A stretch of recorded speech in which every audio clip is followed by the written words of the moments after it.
D'abord, je remercie beaucoup la FEDEVACO d'organiser cette rencontre et cet échange, parce que c'est effectivement une demande que nous avions faite au département, qui était de pas seulement amener les sous, mais aussi d'avoir la chance, parce que c'en est une, d'entendre et d'apprendre des expériences qui sont développées avec les moyens que nous donnons.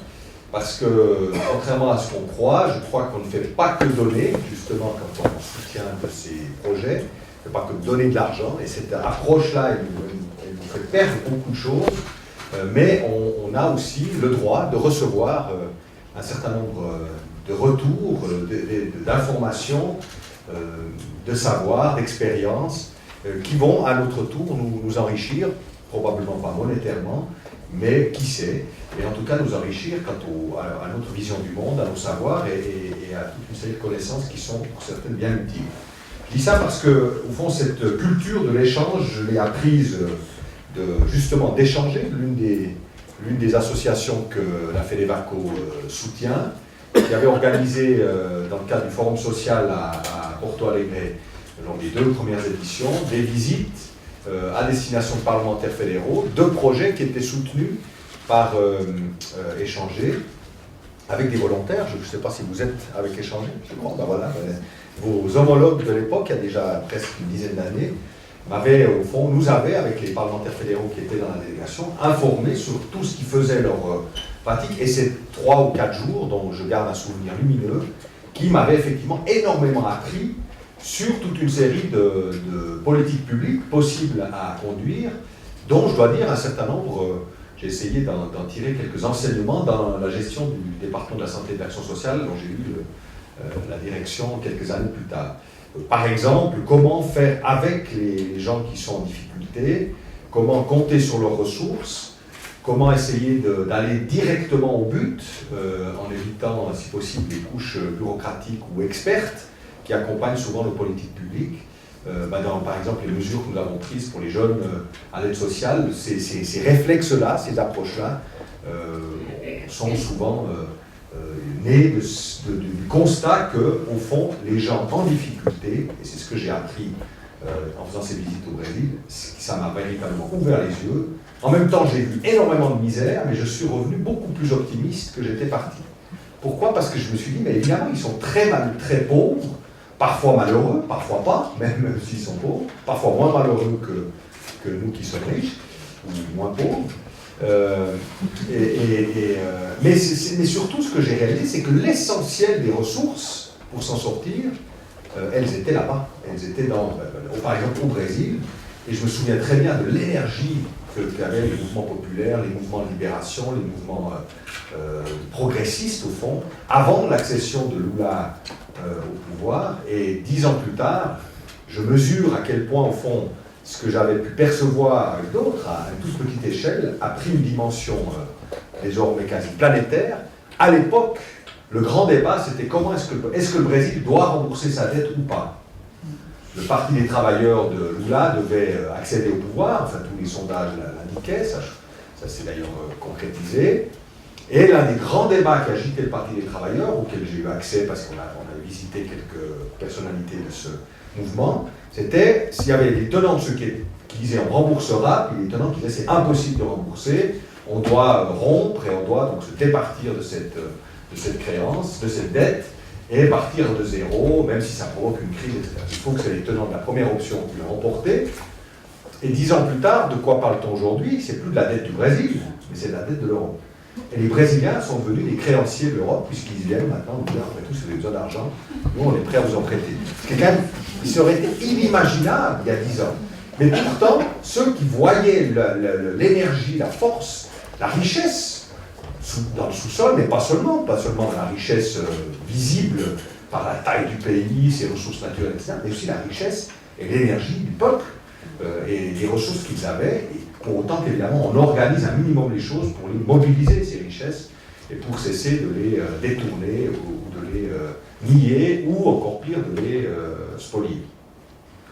Donc ça, je crois que c'est un enseignement extrême. Et du coup, on revient avec un complexe de supériorité bien amoindri, ce qui est finalement assez confortable, parce que avoir non seulement sur les épaules le souci de faire mieux fonctionner notre société, en disant quand on arrive à enfin faire mieux fonctionner notre société, il y a encore 9/10 de la planète à sauver, disons c'est un peu lourd à porter. Et à la fin, si on dit non, on fait tout pour se sauver, ils ont aussi plein d'énergie pour le faire eux-mêmes. Et nous, si on peut déjà essayer d'éviter de leur causer des difficultés supplémentaires, c'est déjà à peu près l'essentiel qu'on peut faire.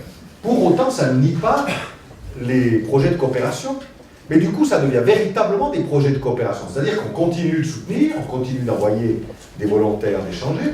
On a peut-être moins, comment dire, le désespoir de se dire on n'envoie que quelques dizaines de bénévoles qui vont peut-être améliorer l'existence de quelques centaines de personnes dans des pays de 70 millions d'habitants ou de 170 millions d'habitants comme le Brésil.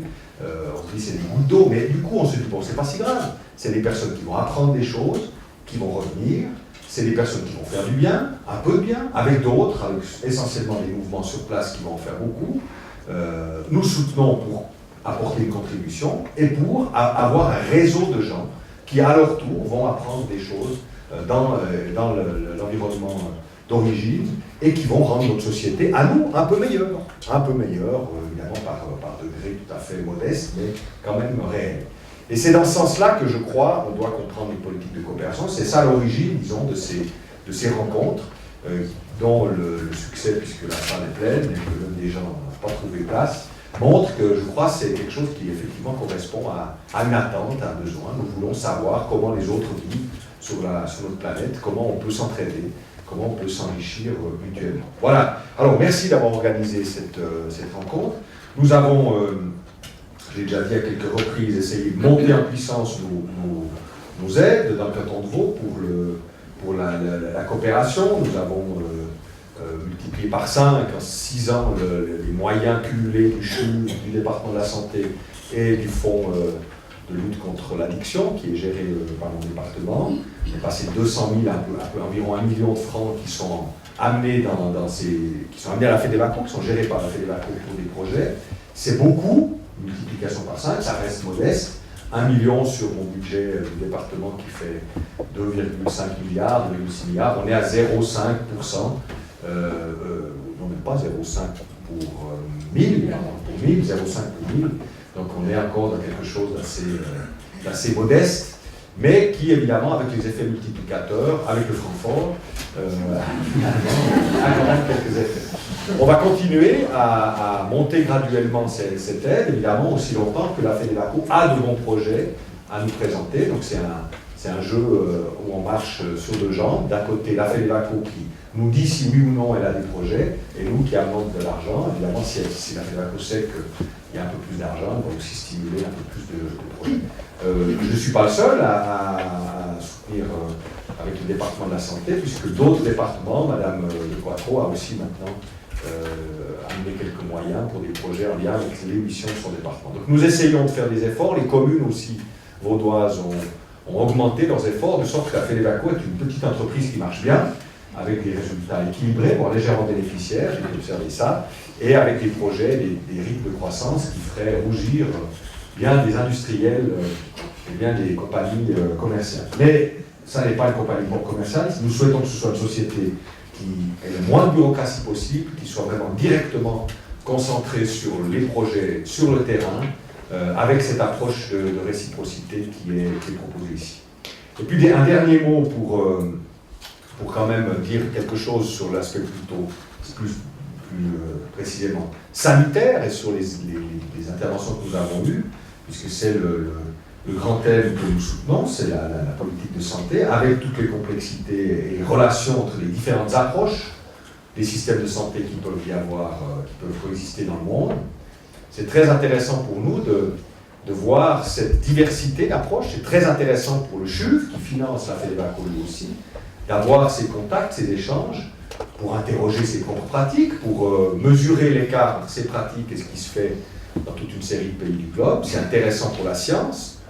Si on comprend la science comme au sens large, eh bien, il n'y a pas tellement de raison de lui mettre des frontières ou des limites, puis de dire il y a un monde de la science, mais un monde de pas la science, sous réserve de ce qu'a dit M. Gay, à savoir qu'il y a chez l'être humain des mystères qu'il est bon de ne pas négliger, et qui justement peuvent avoir un effet sur les chances de guérison d'un patient. Il est bon d'être modeste, mais après tout, nous pouvons espérer que notre science, justement, soit assez ouverte et large pour agréger, pour intégrer des choses qui ne faisaient pas partie de l'état de ses connaissances à un moment donné et qui vont finalement se développer. C'est comme ça qu'on doit, à mon sens, concevoir la science. C'est d'ailleurs la seule manière que j'ai d'aborder les représentants des associations, des mouvements qui défendent les médecines dites complémentaires.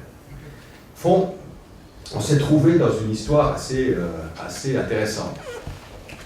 Il y a eu l'épisode Couchepin autour de la sortie de quelques thérapies dites complémentaires de la lame, avec un discours qui semblait très efficace, qui disait au fond, elles ont été mises pendant quelques années pour faire la preuve de leur efficacité, la preuve de leur efficacité n'a pas été faite, donc on les sort.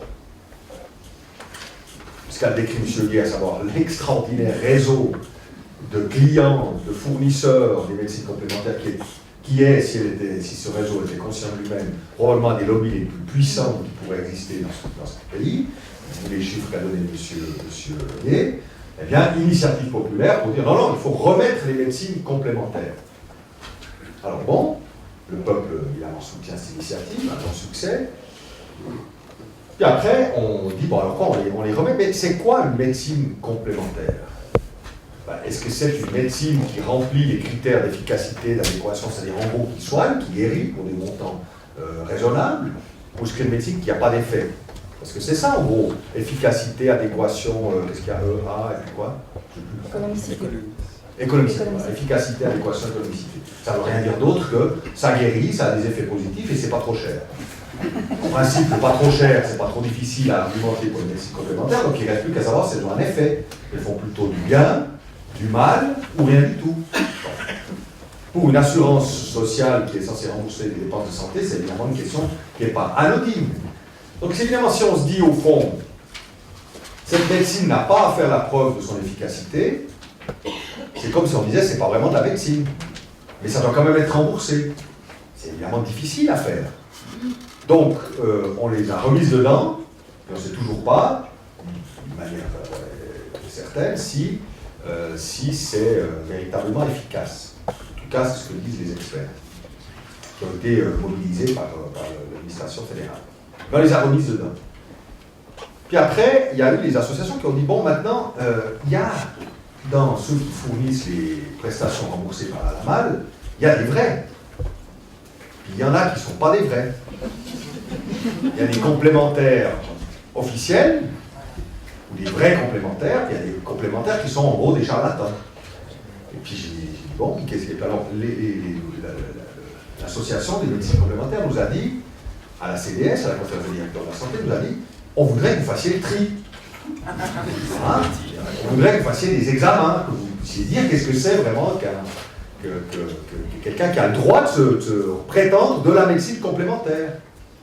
Et donc, au fond, vous vouliez qu'on fasse la médecine complémentaire officielle, la médecine complémentaire standard. Puis après, évidemment, il y aura un marché qui viendra autour, qui dira, nous, on est la complémentaire. La vraie complémentaire, la vraie alternative par rapport à ceux qui ont été là. Donc, on n'en finit pas. On n'en finit pas comme ça. On est bien obligé d'inviter, c'est comme ça qu'on a réagi à Lausanne, on a invité la faculté à investir quelques moyens. Alors, c'est 0,66 ETP, c'est pas énorme, mais enfin, c'est déjà un début, on va dire. On apprend dans mon métier à se contenter de petits pas. Mais il faut bien qu'on interpelle la faculté, la science, les scientifiques, pour leur dire, il ne faut pas vous arrêter, vous avez admis que toute une série de produits... Continuez à chercher et à intégrer dans le monde de la science, dans le monde de l'université, des savoirs différents, des savoirs inattendus, faites des expériences, allez voir sur le terrain, élargissez les horizons pour qu'on arrive véritablement à être sûr que des pratiques médicales, nouvelles, qui n'avaient pas été testées auparavant dans nos régions, mais qui existent peut-être ailleurs, eh bien, sont finalement tout aussi bonnes pour nous, parce qu'en gros, l'être humain a des différences, certes, mais a aussi beaucoup de similitudes, quels que soient les lieux de la planète. Donc c'est ça, je crois, qu'on doit cultiver, c'est cet échange qui va élargir notre champ de connaissances, nous enrichir de notre côté. Et ça rejoint ce que je disais sur la réciprocité. On a trop tendance à cet ethnocentrisme, on a trop tendance, pas seulement dans la politique que je connais, dans la politique, dans la vision du monde développée par les partis politiques et les gouvernements, mais aussi dans le monde de l'université et de la science, on a probablement trop tendance à croire que ce qui a été acquis comme certitude dans nos régions sont au fond les seuls possibles, et il faut tout simplement stimuler tout ce qui peut provoquer ces échanges, ces débats, ces ouvertures, et dans ce sens-là, la coopération est un enjeu central. Le fait qu'un hôpital comme le CHU finance les projets de coopération est un enjeu central. Le fait qu'il assigne à l'un ou l'autre de ses chercheurs, de ses professeurs, de continuer à chercher au-delà de ce qui a été géographiquement, disons, établi comme certitude, ce nourrissement par des expériences alternatives a probablement beaucoup de choses positives à nous apporter. Voilà ce que je pouvais dire au fond, en vous priant malheureusement de m'excuser parce que je vais vous quitter dans 5 minutes. Ça c'est notre conclusion traditionnelle. Voilà, c'est notre conclusion traditionnelle. Mais je suis à disposition si vous avez des questions. Merci de votre attention.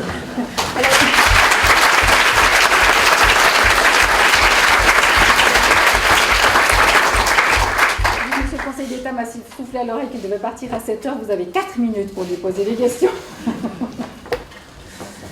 Mais votre conclusion laisse quand même à penser, et plus qu'à penser, que beaucoup de chemin a été parcouru, parce qu'il y a 30 ans, quand on parlait d'homéopathie, on parlait encore de charlatans, ils avaient raison avant l'heure, finalement. Je sais pas. Il y a probablement quelques homéopathes qui sont... Je donne l'exemple d'homéopathie, j'aurais pu donner. Il y en a eu un, par exemple, et c'était très intéressant d'avoir contact avec... c'était pas l'homéopathie, c'est l'acupuncture. Il y a un acupuncteur bernois qui a défrayé la chronique.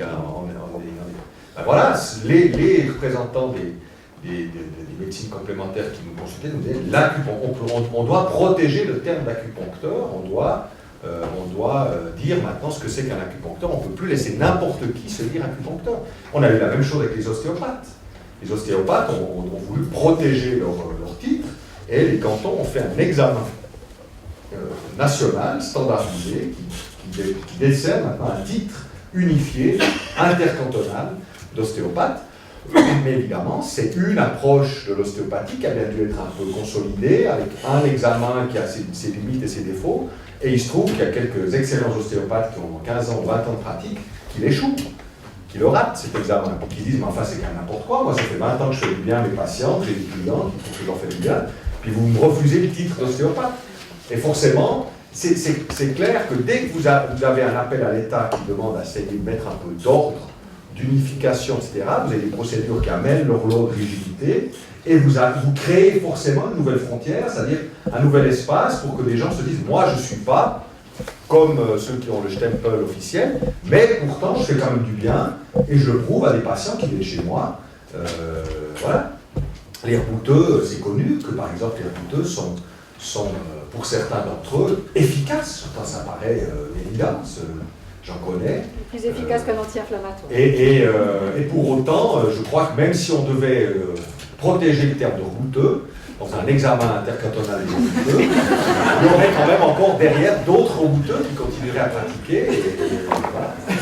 Mais pour autant, alors ça veut dire qu'il faut justement, c'est ce que fait par exemple l'hôpital, c'est qu'il dit, dans certains cas de douleur, nous faisons appel. C'est cette ouverture qui s'est faite, qui était impensable il y a 20 ans, j'imagine, je ne sais pas, M. Guérin, dire ce qu'il en pense. Et je pense qu'il y a 20 ans, l'idée qu'on fasse venir l'hypnose dans cet hôpital, ce qui commence à apparaître, qu'on fasse venir des routeux quand il y a une brûlure vraiment, qu'on fasse venir des gens qui font le secret, ça aurait été impensable. Ça, justement, on a vu que ce qu'on concevait comme une pratique hospitalière sérieuse a beaucoup bougé ces dernières années.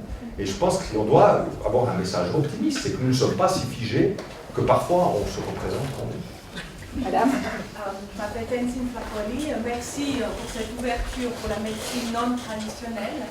Ma question au conseiller d'État, c'est est-ce que vous-même, vous avez fait appel une fois ou non traditionnelle et quelles étaient vos expériences? Oui, mais c'est une bonne question, un peu privée quand même.